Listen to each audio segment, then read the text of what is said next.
Hi, everyone. So, welcome to today's episode. And like I mentioned in some of the announcement I made on X, that I won't be teaching this week. I'd rather be sharing my journey into cybersecurity, how I started in the industry, where I'm at the moment, and where I also think I'll be going, the direction I might be going, just high level overview of the direction I might be going. So why did I decide to put this series together? It's because I felt that, along the journey of cybersecurity, people get overwhelmed, people get tired, people get discouraged. So while also teaching on the side, I'll be bringing people from the industry. That's why I'm starting with myself to share their journey, how they started, their wins, their failures, their roadblocks, their bottlenecks, and all of that.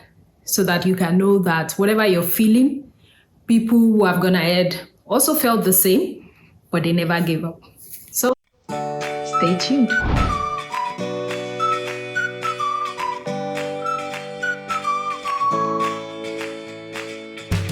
Welcome back. I will be checking my phone, periodically, because I actually structured a set of questions that I will be giving an answer to so that I can put it in perspective. I don't, if you leave me to talk, I think I can talk about my journey for the next 3 hours. So I needed to put it in perspective to be able to address the very important questions that I think people that are just coming into the industry might need answer to. My name is Temitope, like I said, Sobulo. I'm from Nigeria. You already know that I'm from Nigeria.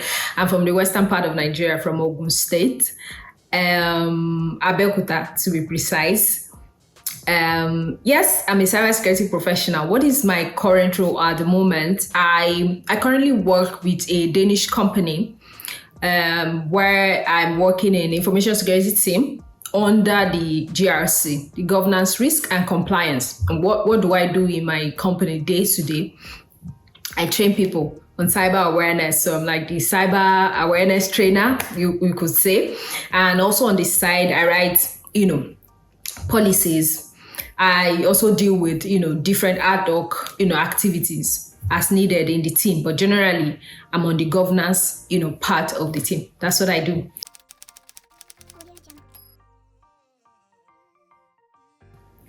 I've shared my journey before on some platform, but I'll share it again here. So at first, I didn't have interest in cybersecurity when I was coming into the IT, right? I was looking into data analysis. So the last role I had before going into the IT was a procurement role. It was a source to pay, S2P. It's related to procurement for people who know about it. And it's handling invoice, payments, purchases between vendor and employees. It was more of an internal role for me in the company. It was a Swiss bank. So it was more of handling the expenses between the employees and the vendors that are being used in the company. So that was the last role I did before, getting my first IT job. So I didn't really have interest in cybersecurity, even though I had a couple of friends who were doing cybersecurity at the moment. It didn't come to my mind that maybe I would have interest because I felt it would be hard. And for some very weird reason, I don't know why I think cybersecurity is harder than data analysis, but I think it is. So basically, I started out looking into data analysis. I was learning Alteryx, I was learning Tableau. I was a Power BI person, so learning Tableau, I was learning SQL. I sat on SQL to the point that I even got almost intermediate. I was doing interviews and solving business questions with SQL. It was that, I went that deep into it.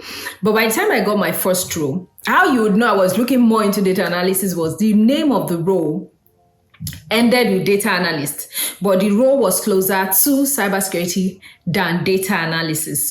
So that's how I found myself, and this is how I started in the area of cybersecurity. So I found myself in one of the biggest cybersecurity company in the US, but was working remotely from Europe. That was how I started in the industry. That was how I started in the industry. So I started out looking into data analysis. So basically, I started out looking into data analysis. But what is my current role at the moment? I currently work with a Danish company where I'm working in information security team under the GRC, the governance, risk, and compliance. And what do I do in my company day to day? So at first, I didn't have interest in cybersecurity, even though I had a couple of friends who were doing cybersecurity at the moment. It didn't come to my mind that maybe I would have interest because I felt it would be hard. And for some very weird reason, I don't know why I think cybersecurity is harder than data analysis, but I think it is. So basically, I started out looking into I started out with a cybersecurity company. It was a very low level cybersecurity role. It wasn't core cybersecurity. I wouldn't necessarily classify it as cybersecurity, but it has to do with attack surface, right? But it wasn't, my day-to-day role was not core cybersecurity. That was on my first job.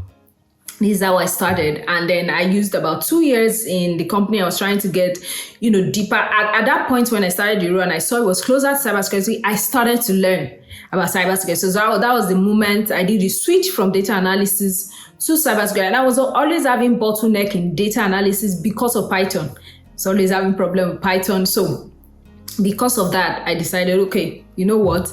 Let me go to, Cisco Networking Academy. I started to learn, started to ask questions, started to call my friends. Sometimes some of them will explain subnetting to me. Some of them will explain, different things to me. So I would say my journey into cybersecurity started at that moment, but my journey into IT started way back, maybe 2020, when I was on my maternity leave. I was already learning. I was already, doing HTML, CSS, and all of those. I was trying to see if I can learn to be a front-end developer while on maternity leave. So I had already started my journey at that point, but the first break I had was, I think, 2022. That was the first break into the industry that I had, like getting the real first job. So it was, I think, February 2022, I guess. Yes, I think so. Because yes, 2021, I came back from maternity leave, 2020, end of 2020, and then I would explain it before I wrap up this phase. So again, how I started with the first role. I started from something that is not a core cybersecurity and then slowly moved into a cybersecurity role, which is like a core that I'm in right now. So I didn't start from the very fancy ones with the fancy names like a pen tester, Etika, Aka, all of those stuff. I didn't start there. I started slowly from what I got first and I started to build from there.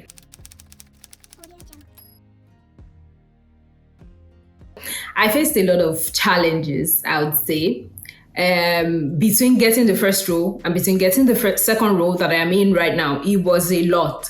Okay, so getting the first role was pretty easier for me than the second one because, the first one was not a very core cybersecurity, right? So it was easier to get that part. It was easier to learn on the job. I had all my team members in the US. And I think I had one colleague in Australia and I was like the only person in the team in Europe. It was easier, but when it comes to the second job, I started to look for different roles. I didn't have that core experience, whether as a SOC analyst or as a pen tester and all of those. It was difficult. At some point, I told my friend that, I keep submitting CV. Nobody is calling me. Like, I'm not getting first call because usually where I reside, you get the first call where the recruiter will ask you about the salary, your expectations. They will give you high-level overview about the roles. I'm not even getting this. So I'm like, I was worried. I called one of my friends who is already in cybersecurity. And I was like, guy, I'm not getting anything. I don't understand. Is it my CV? Is it because I don't have certification? So yes, also that part, I wouldn't skip it. So while in the first company offers a couple of certifications. So I wrote one of it. It wasn't industrially, it's recognized, but not as much as the CompTIA and the Microsoft and the rest. So I wrote that one, I passed. I tried to write the second one, I didn't pass. That was the first certification that I failed. It was on an XDR2. So it was a tool-related certification. I didn't pass it.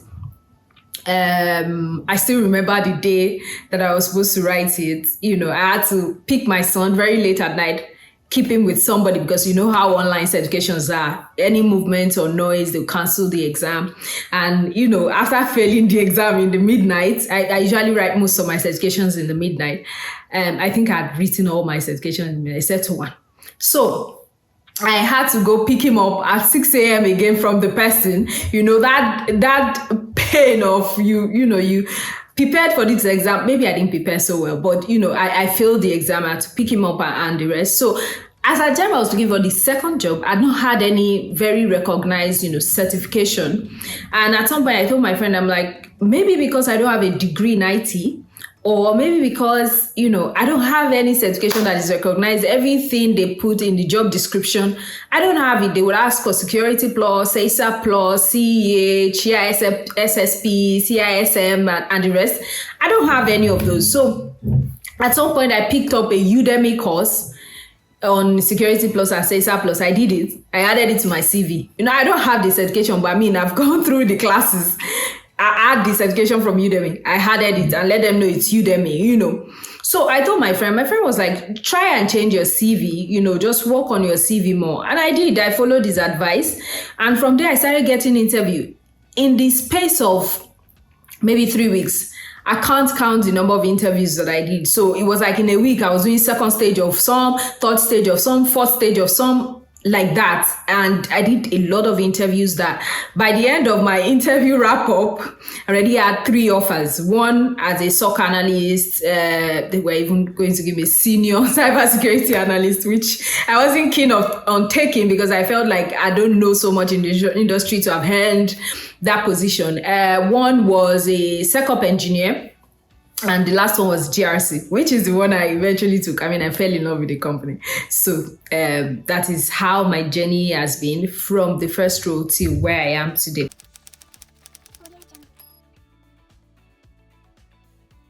I wasn't getting job. I was frustrated. I even told my friend, I'm like, at some point I said, is this cybersecurity really for me? Maybe it's not for me. Maybe I don't know as much as I thought I know. And it was like, don't give up on it, keep trying. I'm like, maybe I should go and do something around what I was doing before because nobody's calling me for this job. Are you sure I'll get it? And it was like, keep pushing. That's how I was able to scale through. I didn't give up. I had mentioned before that one of the turning point was me getting that first role. If I had not gotten that first role, I don't think I'll be in cybersecurity today. Before I got that first role, I never thought of myself doing cybersecurity. I thought of myself being a front-end developer. I thought of myself being a data analyst. I've tried so many things, but I never thought of myself. And I have more cybersecurity friends than I can even, think of other roles. I have other chunks of friends in other area, but I have more cybersecurity people that I'm close to. And yet I never thought of it that I would end up in that industry. So the first job was a defining moment for me.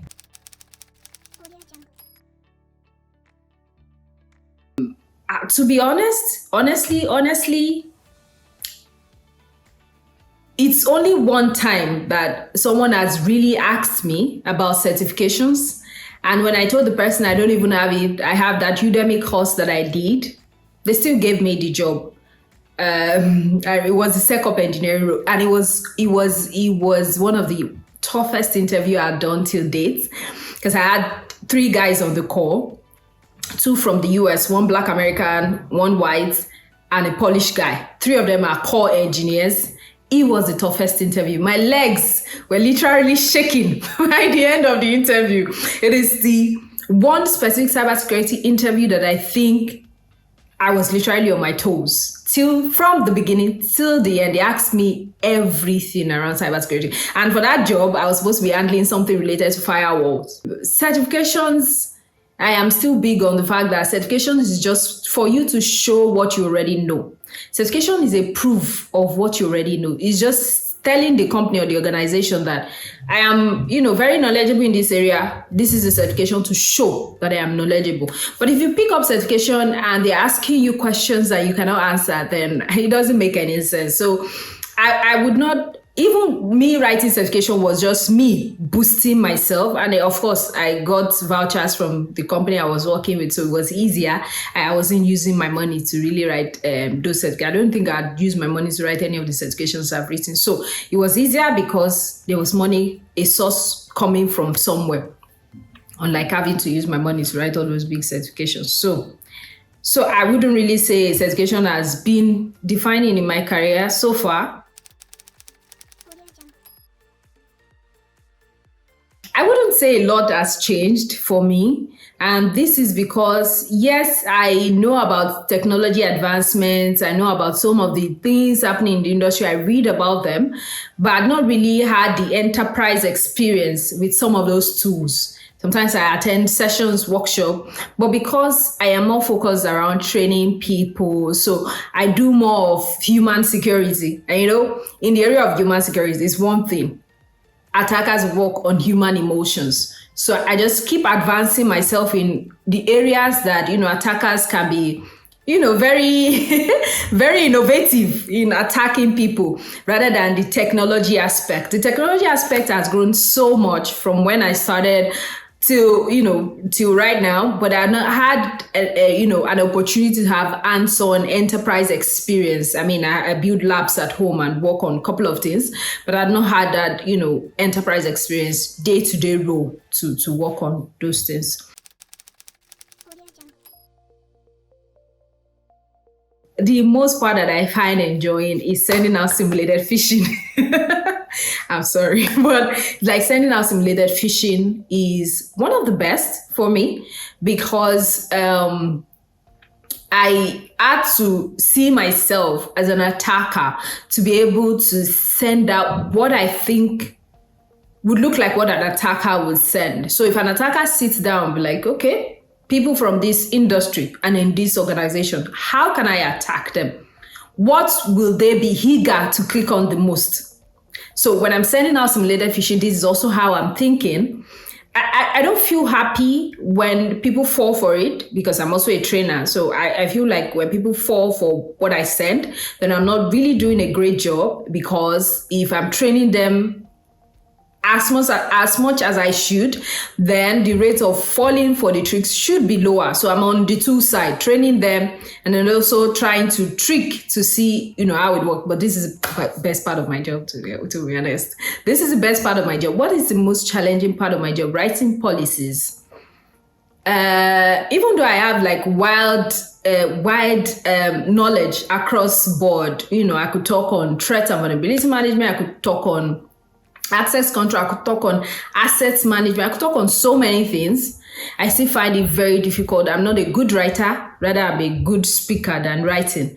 So, it could take me years to write one page. But if you want me to talk, like 10,000 in 1 minute, I can do that. So I find it challenging, even though I still do it. I mean, you have to connect with stakeholders, SMEs, and, try to put, those policies down, because documentation is also very important.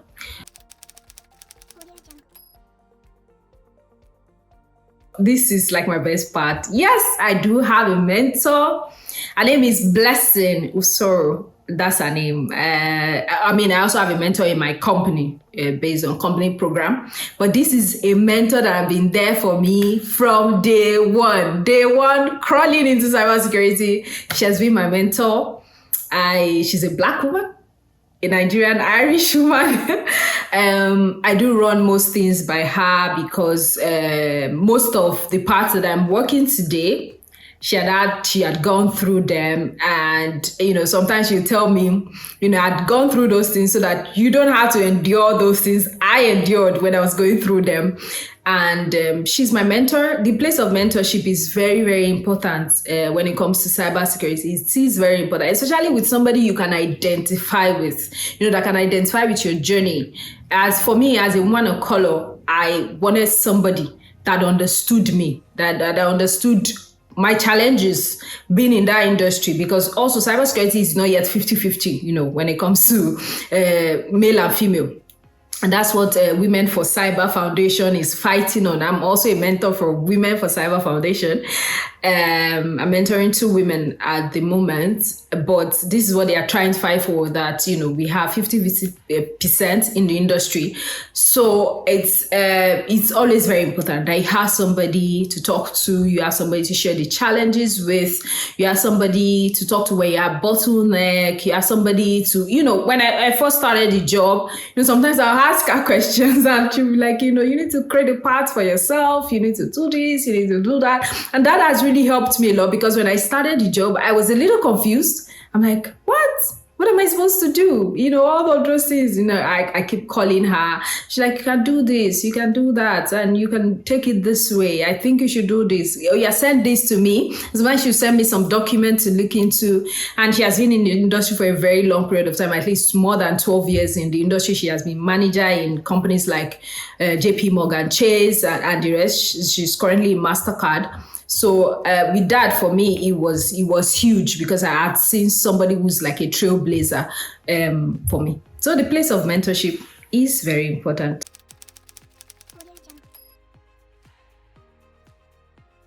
This is like the last question before I wrap it up. So for somebody who is planning to start up in the industry, the first thing you want to ask yourself is if you really want to be in cybersecurity, because cybersecurity will test everything inside of you. It's the truth.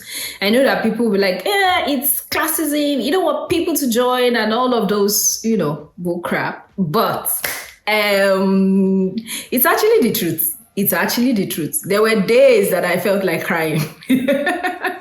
There were days I thought I would never get a job in this industry. There were days I was frustrated. There were days I thought because I don't have a degree, that's why I'm not getting a job and I should get a degree. There were days I had considered maybe I should go and do bachelor's in cybersecurity. Maybe I'll get a role. There were days that I felt like, just go and do payments or customer support back. Maybe this is not for you. There were days like that. So if you're somebody who give up easily, I don't think cybersecurity is for you. If you're somebody who would get frustrated and not continue, I don't think cybersecurity is for you. If you're somebody who cannot keep learning, evolving, cybersecurity is not for you. There are so many roles that once you learn, you are fine. You keep growing like that in the industry. But in cybersecurity, you have to keep learning the new technologies. You have to keep learning and improving yourself. You have to, you just have to constantly read or something like that in the industry. So if you're not somebody like that, then I don't think cybersecurity is for you. Then don't let me scare you. That's on the side. It's a very good career path. And like someone would always say that cybersecurity will change your life. And that's not a joke. If you can put your head down and learn cybersecurity and, don't give up till you get your first job and all the rest, cybersecurity will literally change your life. I know how I was when I was doing procurement and how I am right now. And that level of confidence and job security that I have, because as you know, that cybersecurity is a hot job in the market. So I know how safe I feel that I am working in the industry than when I was at the bottom of, they said, is it at the top of the funnel or at the bottom of the funnel where a lot of people are congested in, people doing customer support, IT support, technical support. I'm not saying these job roles are not the best. We have a lot of people in that area, and the rate at which people could be fired, and there are a lot of options in that area. They can even outsource those areas. It's easier than when it comes to cybersecurity. Cybersecurity is a very good job role when you're able to break into it. So that's like the overview of my journey. If you have any questions, you can just put the comments below. And after my journey, I will be sharing the interview I did with Cisco Nerd.